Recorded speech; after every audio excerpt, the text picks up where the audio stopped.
everybody, welcome back to our art in isolation lessons. I hope you're all well and that you're keeping healthy. This week we're going to do a sea life painting using the silhouettes of different sea creatures. For this you're going to need some thick paper, some watercolours, acrylics or any paints you've got at home, paintbrushes, a pencil and a black pen. The first thing you need to do is to draw some pictures of sea creatures. You can decide what sea creatures you want by looking on the internet, and if you look at silhouettes of sea creatures you'll find it easier. Draw them in pencil and then colour them in a black pen to see which sea creatures you like best on your painting.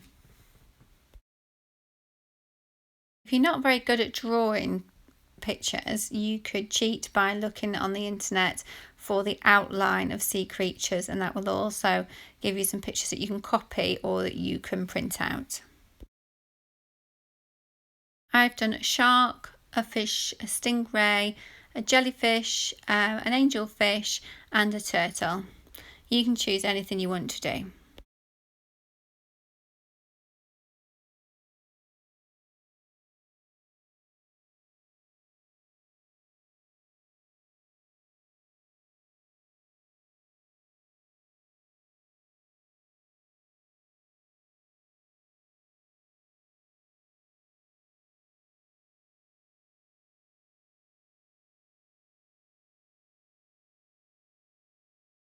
Then you need to use your tape to mask out a square or rectangle, or you can just paint straight onto the page without the tape if you want to. Then you need to get some blues ready in all different shades of blue. And then finally I've added a little bit of red and yellow, and that's going to add some colour into the water from where the sun's hitting the water.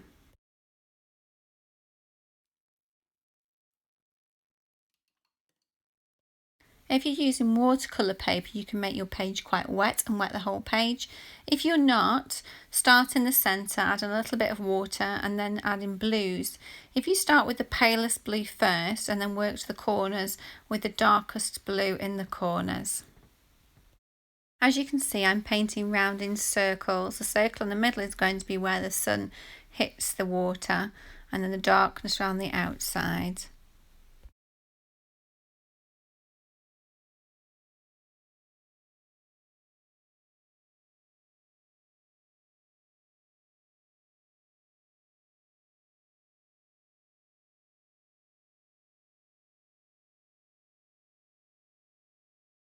I'm going to add some watery red paint, and that goes round in circles and little areas and blended in with a wet brush.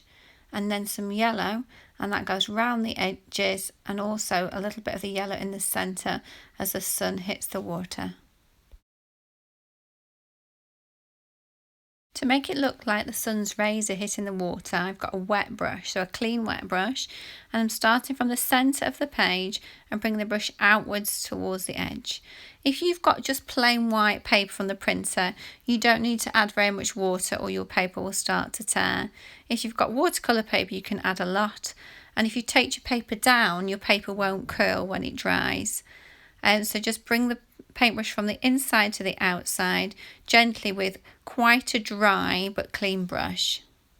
When this page is dry, you can draw your sea life pictures onto your page. After that, you need to get your black paint, add plenty of water to the watercolour and make sure it's nice and smooth. A very fine tipped brush. You need to then draw the outline of your creature onto the page over the top of where you've drawn your drawing.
If your turtles are not dark enough for your animals, you need to put another layer of black on.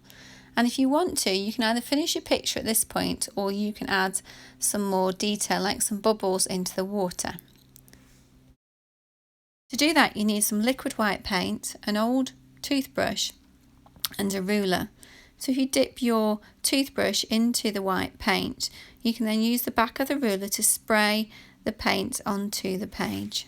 If you're doing this at home, please can you ask a parent before you dip a toothbrush into paint, and then can you make sure you don't put it in your mouth or use it as a toothbrush after you've put it in the paint. If you don't have an old toothbrush, you can just use a different type of painting brush.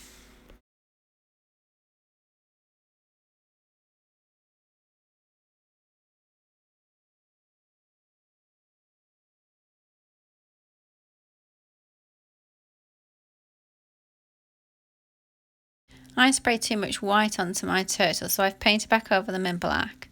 And then I've got some watery red again, and I'm adding watery red coming out from the whiteness of the centre to the outside again. And then again I'm going to do that with the yellow, and that's going to brighten up some of the picture.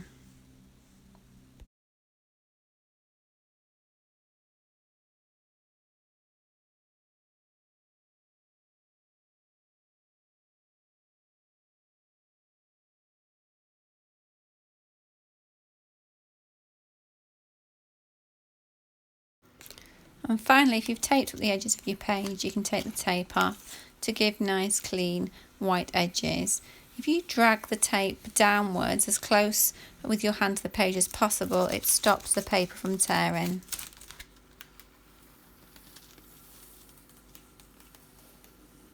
So that's our underwater sea picture finished. I hope you're really happy with your painting.